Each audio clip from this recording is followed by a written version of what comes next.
Hello everyone, Radhe Radhe, जय छठी मैया। तो आज के मेरे इस ब्लॉग में आप लोग को पता चलेगा कि छठ पूजा क्यों की जाती है और कब से ये शुरू हुआ छठ पूजा का शुरुआत, और बाकी भी जो भी डिटेल्स है मैं इसमें शेयर करूंगी आप लोग के साथ। तो आप लोग ब्लॉग में ऐसे बने रहिए और छठ पूजा का जानकारी लीजिए। तो एक बार कमेंट में लिख दीजिए जय छठी मैया सब लोग। छठ पूजा की शुरुआत, तो इसके बारे में वैसे कई जानकारी और पौराणिक गाथाएं हैं, तो जिसमें से महाभारत काल का मैं बता रही हूँ अभी आप लोग को।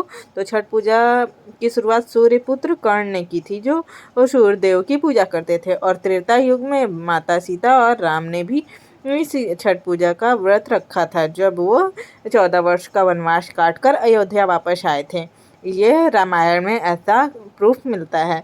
और फिर उसके बाद राजा प्रियवंद, ये भी इनके अनुसार राजा प्रियवंद की भी कोई संतान नहीं थी, तो वह महर्षि कश्यप ने संतान प्राप्ति के लिए श्रेष्ठी यज्ञ कराया और राजा को छठी मैया की पूजा और व्रत करने के लिए कहा गया। तो ऐसा मतलब पारंपरिक चलता हुआ आ रहा है, और यह पुरानी पारंपरिक पूजा है। इसमें देवी छठी मैया और सूर्य देव का पूजा किया जाता है, और यह दोनों ही आपस में भाई बहन हैं।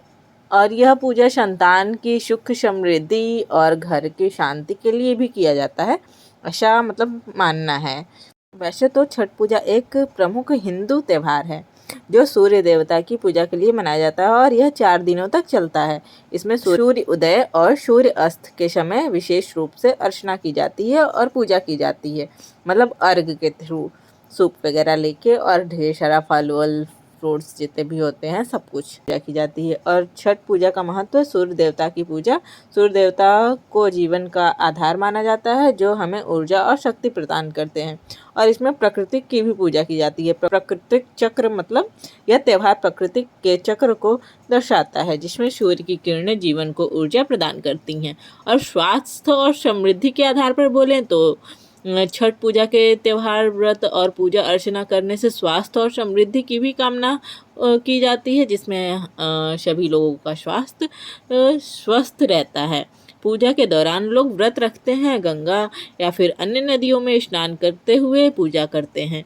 मतलब इसमें ऐसा होता है कि हमें पूजा सूर्य देवता, सूर्य उदय और सूर्य अस्त को पूजा करते समय हमें गंगा या फिर किसी अन्य नदी में मतलब पानी में खड़े होकर पूजा करना होता है।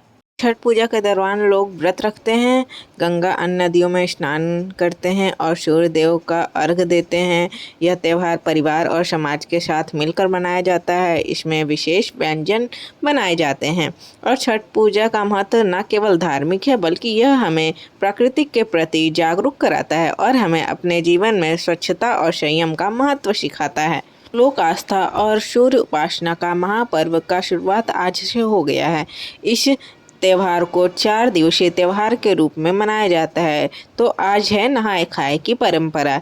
यह त्यौहार पूरी तरह से श्रद्धा और शुद्धता का पर्व है। व्रत को महिलाओं के साथ साथ पुरुष भी कर सकते हैं। 4 दिनों तक चलने वाला लोक आस्था का यह पर्व महापर्व, जो लगभग 3 दिनों तक का व्रत रखना होता है, जिसमें 2 दिन तक निराजल व्रत रखना होता है। छठ पूजा को केवल पहले बिहार, झारखंड और उत्तर भारत में ही मनाया जाता था, लेकिन अब धीरे धीरे पूरे देश में इसके महत्व को स्वीकार कर लिया है। छठ पर्व षष्ठी का अपभ्रंश है। इसका कारण इस व्रत का नामकरण छठ व्रत रखा गया है। छठ वर्ष में 2 बार मनाया जाता है। पहली बार चैत में और दूसरी बार कार्तिक मास में मनाया जाता है। चैत शुक्ल पक्ष षष्ठी पर मनाए जाने वाले छठ पर्व को चैती छठ बोलते हैं, और कार्तिक शुक्ल पक्ष में मनाए जाने वाले पर्व को कार्तिक छठ बोलते हैं। पर्व में 4 दिनों का महत्वपूर्ण स्थान है। पहला दिन नहाय खाए, दूसरा दिन खरना, और तीसरा दिन संध्या अर्घ, और चौथे दिन सूर्य अर्घ होता है। छठ पूजा में गन्ना, फल, डाला और सूप आदि का प्रयोग किया जाता है। अन्य मान्यताओं के अनुसार छठी मैया को भगवान सूर्य की बहन बताया गया है। इस पर्व के दौरान छठी मैया के अलावा भगवान सूर्य की पूजा आराधना की जाती है। कहा जाता है कि जो व्यक्ति इन दोनों की अर्चना करता है उनकी संतानों की छठी मैया रक्षा करती हैं। कहते हैं कि भगवान की शक्ति से ही 4 दिनों तक यह कठिन व्रत संपन्न हो पाता है। छठ वास्तव में सूर्य उपासना का पर्व है, इसलिए इसे सूर्य षष्ठी व्रत के नाम से भी जाना जाता है। इसमें सूर्य की उपासना उनकी कृपा प्राप्त करने के लिए की जाती है। ऐसा विश्वास है कि इस दिन सूर्य देव की आराधना करने से व्रती को सुख, सौभाग्य, समृद्धि की प्राप्ति होती है और उसकी सभी मनोकामनाएं पूरी होती है। इस पर्व के आयोजन का उल्लेख प्राचीन ग्रंथों में भी पाया गया है, जो मैंने आपको पहले भी बताया है, और इसे नदी, तालाबों या फिर पोखरा में के किनारे पे खड़े होकर अर्घ दिया जाता है सूर्य भगवान को। छठ पूजा की धार्मिक मान्यताएं तो है ही, पर यह सामाजिक महत्व को भी दर्शाता है। लेकिन इस पर्व की सबसे बड़ी बात यह है कि इसमें धार्मिक भेदभाव, ऊंच नीच, जात पात भूलकर सभी एक साथ इस पर्व को मनाते हैं।